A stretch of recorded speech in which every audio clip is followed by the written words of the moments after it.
Hello, hello. This is Yuri with Moving Sales Professionals and Let's Talk Moving podcast. And with me today, I have a Matt, who is self-proclaimed pompous ass in UK, that is in the removal industry and says that everybody knows him. So I'm gonna let him introduce himself. Well, I wouldn't say that I said that everybody knows me, but in the UK, but not anywhere else. Yeah, I'm Matt Faizey. I run M&G in the Midlands, ex-BAR board member. I've previously sat on the HBSG group, which is the group that was set up to start the process for a complete reform of the home buying and selling process in the UK. Those are the two main things I'm known for, and also being a bit of a loudmouth.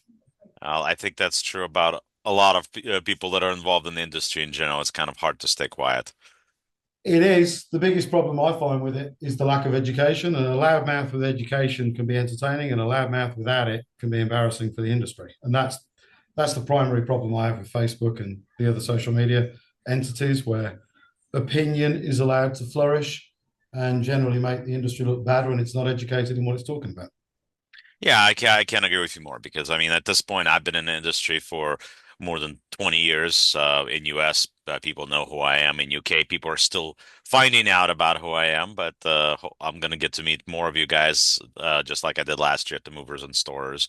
I'll be there in a couple of weeks, so please come, please stop by. I'm gonna have a booth. I'm gonna be speaking there, so we can have a conversation about the industry and how what we do here, which of course is sales applies specifically to the removals industry in the UK versus US, for example. Yeah, we'll be there on the Wednesday. Yeah, I'm arriving the Monday in London, and then I'm probably either getting a ride with one of the people going, or I'm gonna take a train to the bum. And now for a word from our sponsors. If you're a moving business owner, you may have already heard of Moversville, an email marketing service that helps moving companies increase, repeat, and referral business. But have you heard of Moversville Connect? Moversville Connect is an incredible resource for all things moving. They feature an array of vendors and services that cater specifically to the moving industry. You can find companies that provide moving software, moving sales services, marketing services, moving equipment providers, and much, much more. Visit moversville.com today to learn more. So, where's easier to move house in, the US or the UK? I don't know if it's easier, it's just a little different. I think that in my experience at this point, I do have a couple of clients in UK right now, and I did have before I went to the last event. And I feel one of the big differences is sales and customer service. That's definitely big differences. Like in US, if we have somebody that we're talking to that we did a survey with that's interested in moving, we're and after we've had a conversation with them and providing them with a price, we're not gonna let them be for 2, 3 days. We're gonna call them possibly later that day or the next day at the latest. We're not gonna wait for them to wake up and call us because if we do the way that basically the way it works, if we do that, somebody else is gonna call them and somebody else is gonna book them, and we are not gonna get the business. That has a number of different factors, whether you promote it or not, which is obviously the conveyancing system is completely different over there. I'm guessing that clients are calling and they actually know when they're moving. No, No? no. No, I mean you have it. It depends on where you're getting your leads or lead generation or any of that stuff is coming from. So you have obviously you have Google advertisements and all that, right? So you got that type of stuff where people look up a company on Google. They know they're moving. Some may have a date. Some may be researching for the future. They may not be moving to. I get calls from people that are not moving till next year too, Why would you or call not them? moving for the next couple of months. Why would you call them the following day? Well, it depends on the conversation. So if we had a good conversation and we have a price, at the end of the day, you want to sell them on the fact that, hey, the price that I'm going to give you now is going to be better than you may potentially get a few months down the road when everything is different, the system is different, we may have more things on the calendar. We can schedule you now, and then if you call me later and you need to push it back a week, that's fine. We can work it out for you. But at least that way you have it on the books for your company. You're trying to build when you're at least in US, when we're talking to clients, we're not just thinking about jobs that we're going to book for this specific week. We're thinking ahead, and it's more about building that pipeline of people that you're talking to and making sure, like, for example, for one of the clients that I call here in the US, I do my own calling as well. So I have my own sales reps and I do my own calls. I feel like I have to be on the phone because then I can, frankly, train them better and know what the trends are when we're dealing with people every day too. So that I'm not somebody that has no idea what they're hearing or what's going on in the industry and going saying, hey, why this is booking or why this is not booking, right? So having that intimate knowledge of what actually happens on the phone and what the customers are talking about it, I feel like it helps in a variety of different ways to approach the sales process in general when it comes to the moving and removal industry. And like I had an excellent September. I put a lot of jobs on the calendar in September for October and November. So a lot of the jobs that right now that are being done by the companies that I do calls for were actually booked last month, or some of them probably even the month before that. So when you get in that stream of things and you're lining up, you're always thinking ahead. That way you are by the time you get to a busy month, you already have X amount of jobs on the calendar. You know, if it's past what you've done before in the past, then anything that below that is gravy. You know, anything that you're booking beyond what's in there, that's extra, extra, extra. You know. Does your company need more creative marketing and ad campaigns to improve traffic and organic leads? Well, Moving Sales Professionals has a solution for you. We have partnered with social media marketing agency that has over 300 million views on their ads and videos across social media, and they have generated over $35 million for their clients over the last 10 years alone. Their services include content creation, social media ads, pay-per-click campaigns, website and funnel development, Google Ads, email marketing campaigns, lead generation, and much, much more. For limited time only, they have discounted rates for their services. Sign up for a free consultation call with us via our Calendly link on our website or below this video. But I think it's important to build a pipeline and it's like I said, sales here, when I originally got into building a call center, when I originally opened the Moving Sales Professionals, which was in 2018.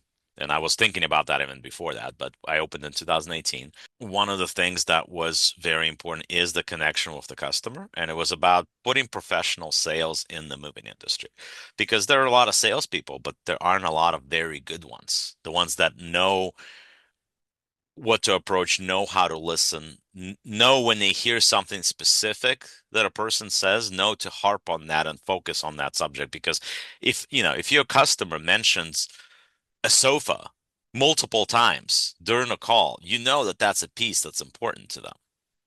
So you need to act in kind and focus on that too. And the chances you're probably going to get the job.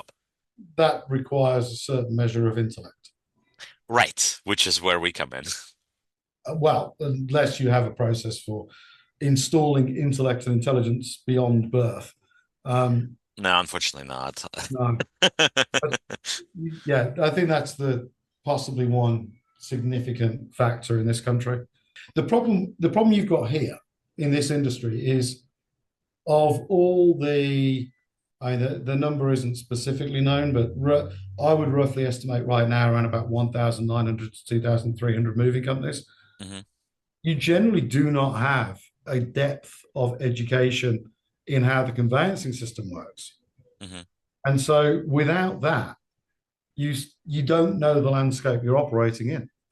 And that's why certain firms will do, or it's one of the reasons why many firms will build up a connection with customers very quickly. And that is because you're able to talk to them in the language that they're currently conversing in. And of Right, course, when you go to see them, they're conversing in the language of going through that system and dealing with estate agents.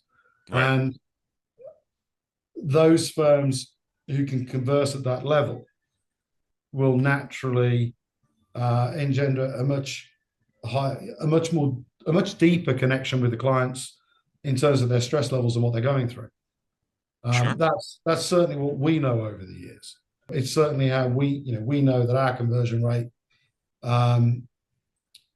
pretty much since 2005, has been a solid 54%, hmm and that's literally year in year out, which is far greater than the industry average. But then Right, by the same token, we are not targeting an ever increasing pipeline of every day of the week. we're seeking quality at the right cost. Right. Well, it's the same thing that we talked a lot about on this podcast is that we talk about that at the end of the day, it's not the price that you want to sell, it's the value of the service. So we talk Ah, about that a lot. you mean price is what you pay and value is what you get? But If you're paying a little bit more, but you're getting better value yeah, for the price, like you have guys that take care of your things. You don't have damage that you have to deal with afterwards. You got the care that everything is being done with, whether it's carrying your fragile pieces or whether how the, like you were saying, how the level of conversation that's taking place between you and the man and the foreman in charge. yeah, but you've got to bear in mind that in this country, it might be the same over there. I don't know. I don't know It's the enough same. It's the about the same. market. But when you've got a situation where it is acceptable and it is considered acceptable to use disingenuous language to the public Hmm. and then be scratching around on Facebook asking for any old porters to come and help you unload or load at an address, Right. it's wholly unprofessional. I agree. And, and you do indeed reap what you sow. Right. And that is why so many firms in this country are absolutely brassic.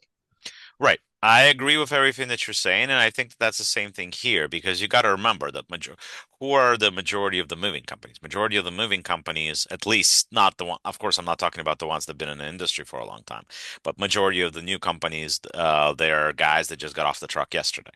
And Yeah. in the case of guys that just got off the truck yesterday, they know how to do the physical job. That part they know because they've been doing it, right? But what they don't know is other parts of running and moving your removal business. They're not familiar with the insurances. They're not familiar with the way to speak to customer properly. They're not familiar with the follow-up process. They're not familiar with the way to treat the whole situation and how do you get your company to a certain point. It's kind of the conversation that I have with these guys all the time. Um, you got to be, you got to go away from an owner mentality, or rather, you got to go away from being a foreman mentality to being an owner mentality. Those are two different things. Well, I mean, you're talking in the language of business coaching, but what you're actually making an argument for, again, it's certainly in the UK, Yeah. would either be some form of regulation or licensing. And if we're going through the process now where government is indeed, well, I don't know whether you're aware of the government consultation that's currently ongoing, but Right. if we're talking about potentially regulating and having mandatory qualifications for estate agents Hmm. and reforming the entire process, Right. what you've just given us is a the first steps of a very solid argument for doing exactly the same thing to our industry. Right. And that's and part of the reason for that being is because in US, the moving industry is much heavily regulated. In Canada, it's not. In So UK, it's not to that extent. in the UK, it is quite literally the Wild West. I mean, So is Canada. is it Even really? more so. Even more so. I mean, over here, you have hundreds of operators who are quite happy to use either disingenuous language, misleading communication, or outright lies, Hmm. and they never get called out for it. You have firms who are quite happy to literally just advertise for porters on Facebook. They're literally happy to ask porters if they know of anybody else, Right. and they are throwing individuals that they've got virtually zero knowledge of Right. into clients' homes, and I find that sickening and abhorrent. Right. But And that happens here too. Don't There's then plenty of owners that work this way. you've also got the situation where in this country you can be supposedly, by definition, the top of the tree, i.e., BAR, Hmm. and yet a BAR member is allowed to subcontract to a non-BAR member that does not adhere to Which any of those. defeats the whole purpose of what BAR is supposed to be enforcing. Exactly. Right. It renders a lie, in my opinion, Hmm. of the guarantees the customer believes they're getting. Right. No, and You that's agree? once again, this is the whole idea that I'm bringing in, coming and offering our services to the UK market. I mean, at this point in US market, we are the longest such business running. We've been around longer than anybody else that's been doing this.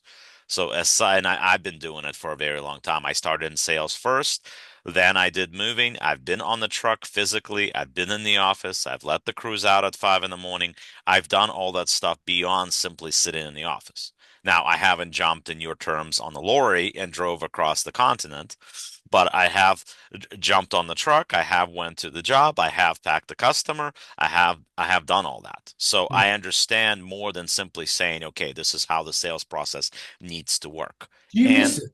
Because I miss that, which part? the actual art and craft of moving. To me, not so much because to me, my the part that I always and more that I done it that I found to enjoy was the sales and the communication with the customer. So like I'm very good at what I do. So uh I'm very focused on doing it the right way. I want to make sure that the quotes and the surveys that go out that they're accurate or as accurate as they can be based on the information that's provided. Because remember, we do I surveys think, over the phone, we do surveys over video, we yeah, do surveys in person.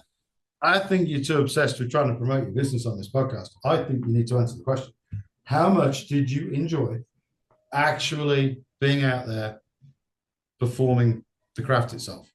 I mean, I think it was a good experience in the sense it was nice to be on the guys. It was nice to be in the space. It was nice to be able to see a happy customer. Yeah, that part was great. I have no doubt about it. I miss that a lot, and I think that's what's missing from a lot of this country, and that is the promotion of just what a great job it can be to do. I think that part of the issue, and this can be said for UK or US, is that people are not so much, they may not necessarily know what a great service in this industry looks like and feels like. Well, And it, that's down to leadership. But ultimately, you can only produce what you are taught or instructed to do. If you're brought into the what we do correctly, that will be automatic.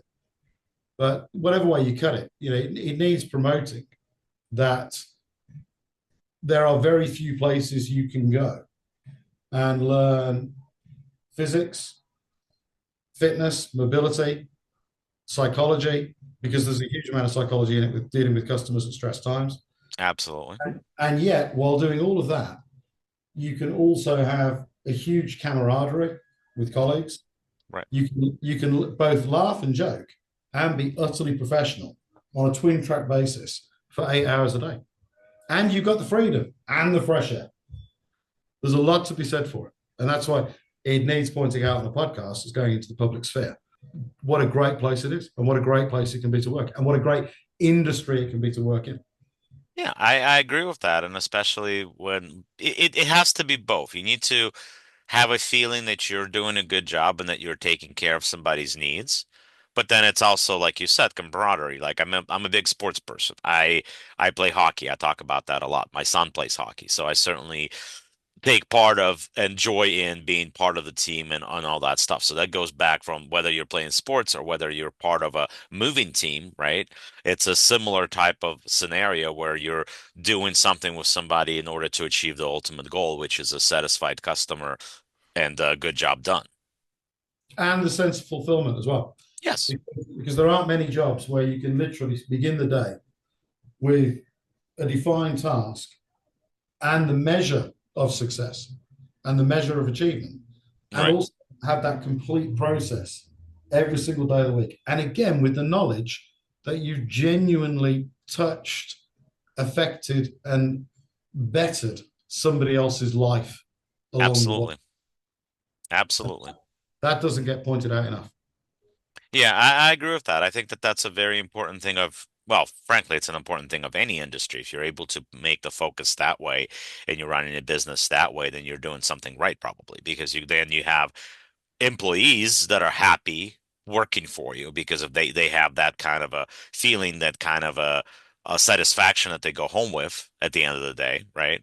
And Yeah. then you have the customers that are happy because you took care of their lives, and that's how you get repeat customers. That's how you get referrals.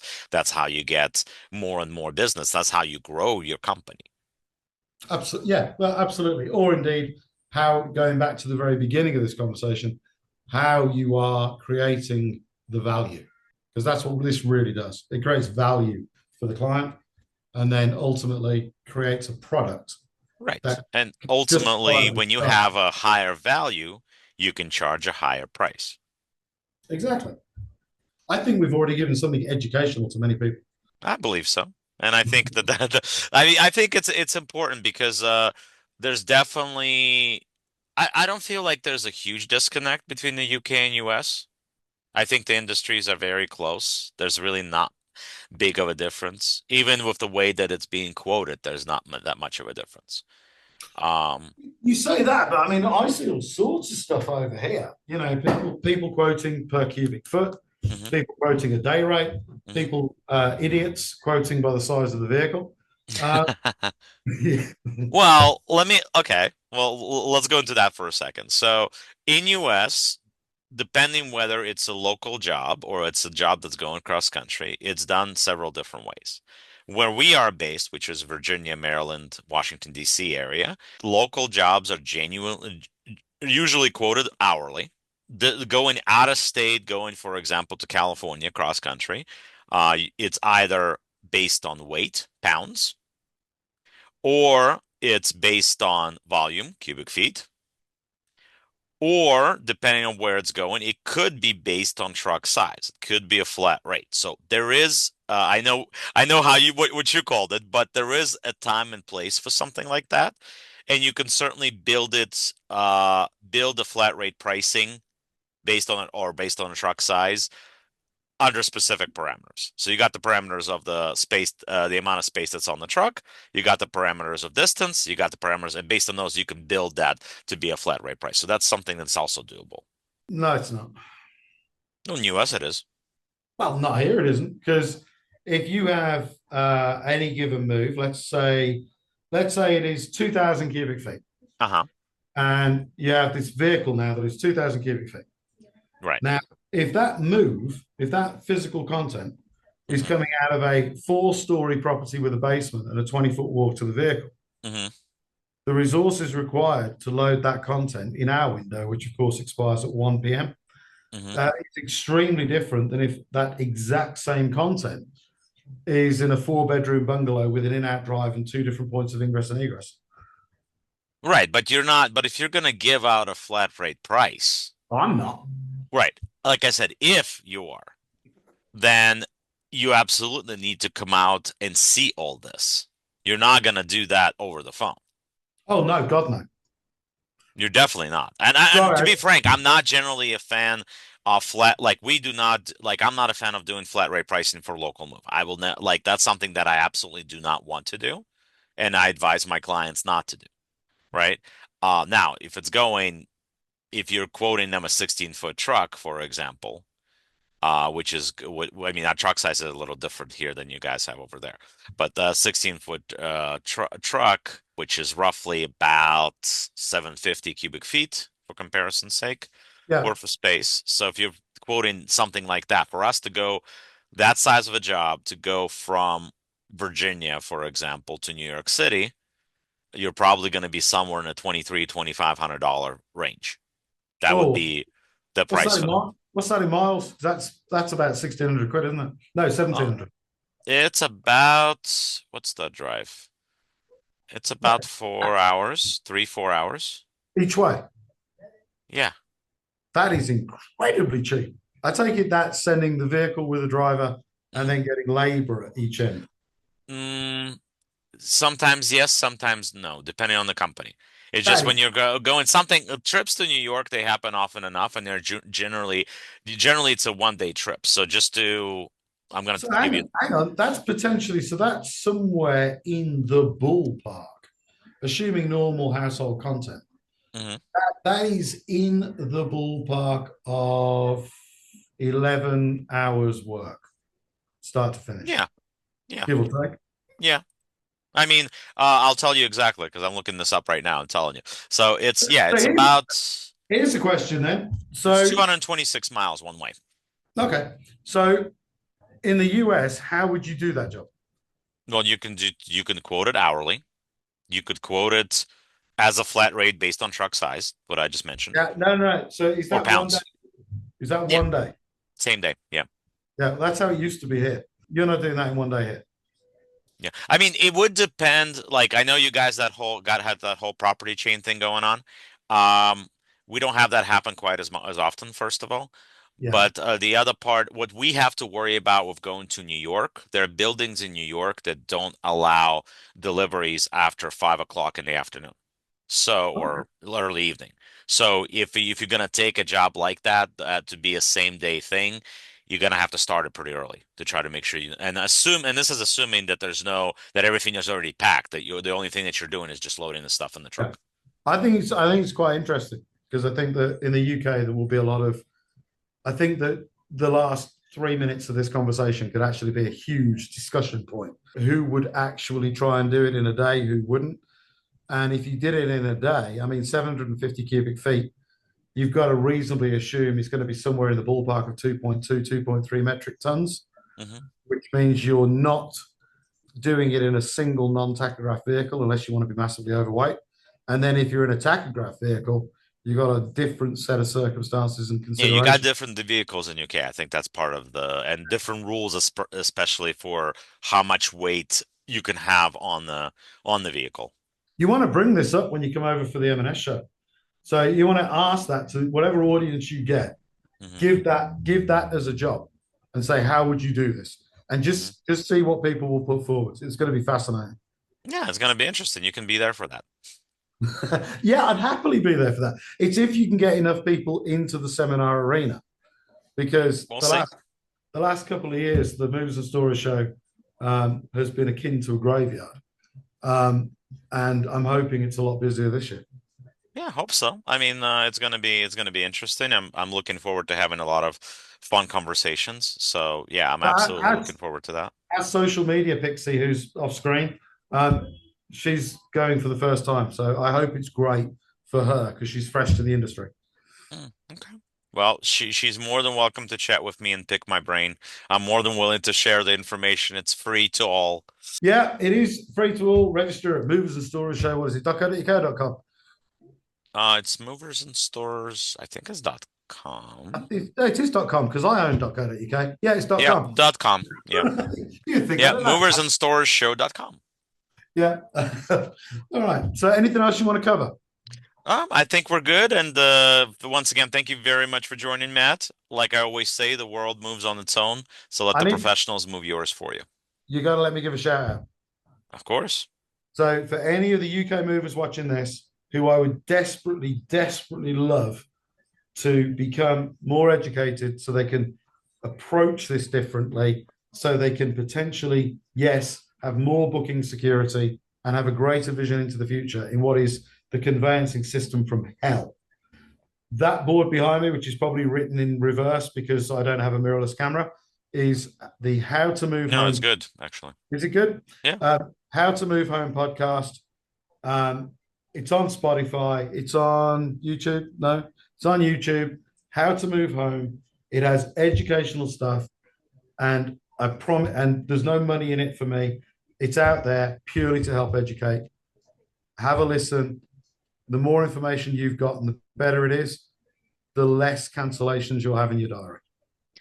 And I'm sure, Matt, that you and I can figure out a way to collaborate on that because obviously that's my goal here too, is to make sure that the industry is educated, whether it's UK or US or Canada or whatever. Those are the three areas that we focus on. So once again, thank you very much. We're going to put all the links and everything above. Please like, please subscribe, please support. And thank you very much for joining us.